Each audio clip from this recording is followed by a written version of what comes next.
Let's face it, as much as professional athletes nowadays love to tout how hard they work and how dedicated to the grind they are, the reality of the situation is that some of them were simply destined to be professionals in their respective sports since the day they were born. Look at some of these guys, pros like Shaquille O'Neal, Jadeveon Clowney, or Christian McCaffrey. These guys are all absolute freak athletes who, in all likelihood, could have been unmotivated, disinterested, and downright lazy to their heart's content and probably still would have made it to the professional level. Those kinds of athletes, well, they just are different. The 40 times, the vertical leaps, the explosiveness, sure, you can train to improve the measurables, marginally at least, but there is no denying that athletes on that level were born with a special gift. Whether or not they get the most out of that gift, however, is up to them and their work ethic. We have seen plenty of guys who have made it to the professional ranks purely off of their talent, only to flame out because, frankly, they have no clue what it takes to dedicate themselves to a craft, which in my opinion is not because they are bad dudes or don't love the sport they play, but rather because they were just so much better than their peers growing up that they never had to work and they never developed the ability or the mindset required to push themselves above and beyond to new heights. Every once in a while, though, an athlete comes along that has the whole package, both the raw athleticism to break through and the work ethic to expand their games to that elite status. And it shouldn't come as a surprise, but these are the guys that rise to the top of their games. In the NFL, it's guys like Julio Jones, Von Miller, and Patrick Mahomes who come to mind. I hate to break it to you, but you could dedicate 18 hours a day to working out, studying technique, and practicing, and the reality is that you will never be able to throw a football like Patrick Mahomes, or go up over the top to make a grab like Julio, or bum rush a 350-pound offensive lineman like Von Miller. It's just the truth. The NBA is not exactly filled with slouch athletes either, especially nowadays, with the skyrocketing salaries and the explosion in potential endorsement deals. The NBA only continues to improve as a product, and they're attracting more and more top-notch athletes to their sport as a result of this. So much so that the analysts on TV love to boast about some of the NBA's best athletes, making the claim that they are so elite that they would be top-notch at damn near any sport, and not just in a game of pickup either, but at the professional level no less. While there's undeniably quite the collection of freak athletes in the NBA, I don't think that anyone has garnered as much cross-sport speculation as the only and only LeBron James. And well, I guess this makes sense. After all, he is the best player of his generation at a minimum, and maybe even of all time.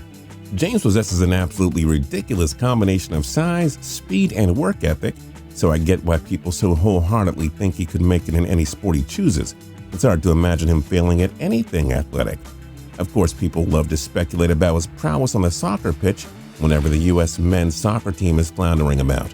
Or when the Olympics roll around every few years, there are always those who want to claim what a valuable asset he would be in some of its niche sports, like handball or volleyball.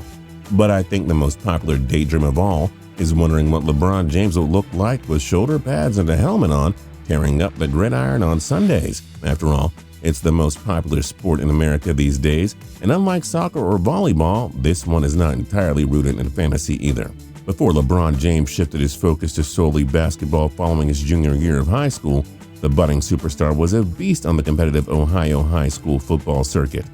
During both his sophomore and junior years, he was an all-state wide receiver who at one point was even rated as the top wide receiver in the entire state. He finished his junior season with 57 receptions for 1,160 yards and 15 touchdowns despite being double-teamed consistently. And according to Brian Windhorst, the self-appointed expert on all things LeBron James, that was him taking it easy to protect himself for basketball season.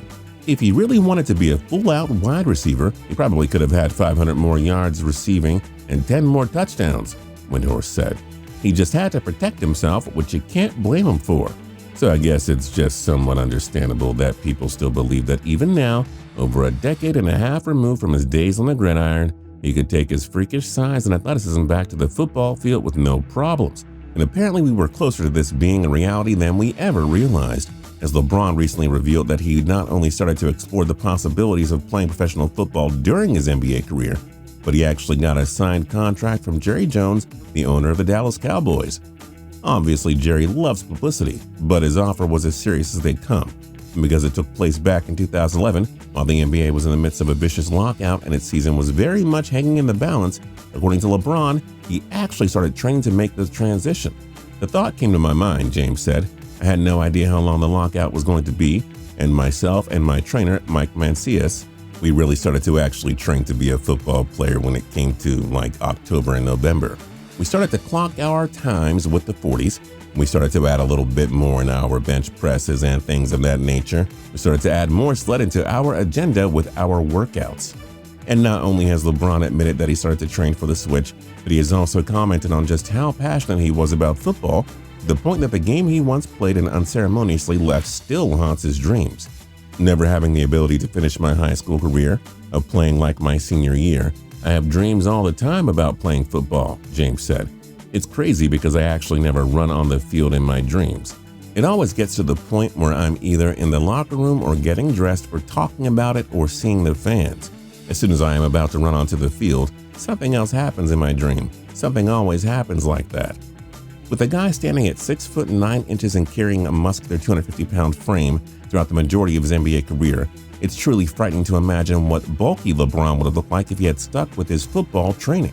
Keep in mind, this was back in 2011 during LeBron's days as a member of the Miami Heat.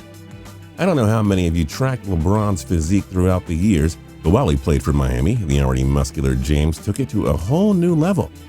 During that time, LeBron was still listed at 250 pounds, only 5 pounds heavier than he weighed in at the NBA Combine way back in 2003. But it's commonly believed that he was actually playing somewhere in the neighborhood of between 270 to 280 pounds, which for an NBA player and a ball handler in particular is absolutely unheard of. And if you look at the pictures of LeBron from those different chapters of his career, it's clear that one of those weigh-ins was inaccurate, because during his first go-round in Cleveland, when LeBron started out at 19 years old, he was a fraction of the size he was by the time he got to Miami. And the difference was only magnified by 2011 as he continued to bulk up during his time in South Beach. So it's certainly not inconceivable that he would be able to make the leap to football. At least not as much as it would be for most NBA players, because the average basketball body is far more slender than LeBron's. But regardless, it is still more than fair to wonder if LeBron would really have been this superstar wide receiver or tight end that everyone just sort of automatically categorizes him as. Obviously, there are more direct transferables from basketball to football than there are from basketball to baseball, as the latter is a far more technical sport that relies less on raw athleticism than basketball or football. We saw what happened when Michael Jordan, who is widely recognized as one of the single best athletes in sports history, tried to take his talents to another sport nearly a decade into his NBA career, 9 seasons to be exact. Just one more than it would have been for LeBron if he had made the leap to football in 2011. And for MJ, the transition to baseball wasn't exactly graceful. Ended up hitting around .200 at the AA level before thankfully returning to the NBA hardwood towards the end of the 94-95 NBA season. So the debate lives on. Will LeBron's stint in the NFL look as futile as his airness' stint on the diamond down in Birmingham? Or would he be a modern two-sport phenom similar to Deion Sanders or Bo Jackson? Well, in all likelihood, we will never know for sure, but the smart money is for sure on the former. I'm not necessarily saying LeBron would have been unplayable, like a .200 batting average and AA suggests Michael Jordan would have been at the major league level, but professional football is far more complex than most average fans realize, and no matter how intelligent LeBron is on the basketball court and in the business world, digesting and applying the concepts that are crucial to success on the football field at game speed would have been a tall task, even for LeBron James. I understand that he would be playing as a receiver and not a quarterback, where the strategy becomes far more intense and complex. But even wideouts have a ton of responsibilities when it comes to learning important offensive concepts like route trees and which reads acquire them to break which way into which routes in any given situation. I mean, I am sure that knowing LeBron, he would have probably poured all of his time and energy into learning these concepts. And after a while, he more than likely would have mastered them. But even so, to think that he would take off his basketball jersey and sneakers, throw on some pads and spikes, and casually turn into a 1,500-yard receiver right out of the gate, like most people make the hypothetical out to be, well, that is nearly impossible. I don't care how good he was in high school, that's high school, and we are talking about the NFL here. No one is jumping in and breaking the game like that, not after taking over a decade off from the sport, not even LeBron James. That's not to say that LeBron doesn't or didn't have the physical skill set to do it. After all, his build is strikingly similar to that of legendary receiving tight ends like Antonio Gates and Jimmy Graham, who both famously played college basketball before making the switch to football.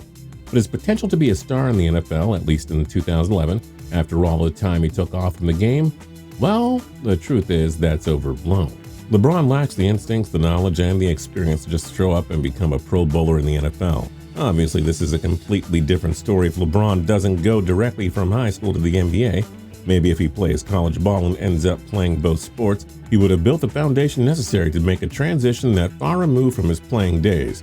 But of course, that is just another hypothetical within the original one. And as it stands, LeBron would have never made it in the NFL.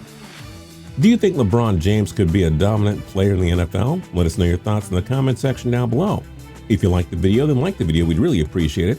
If you're new here and you haven't subscribed yet, now's a great time to hit that subscribe button too.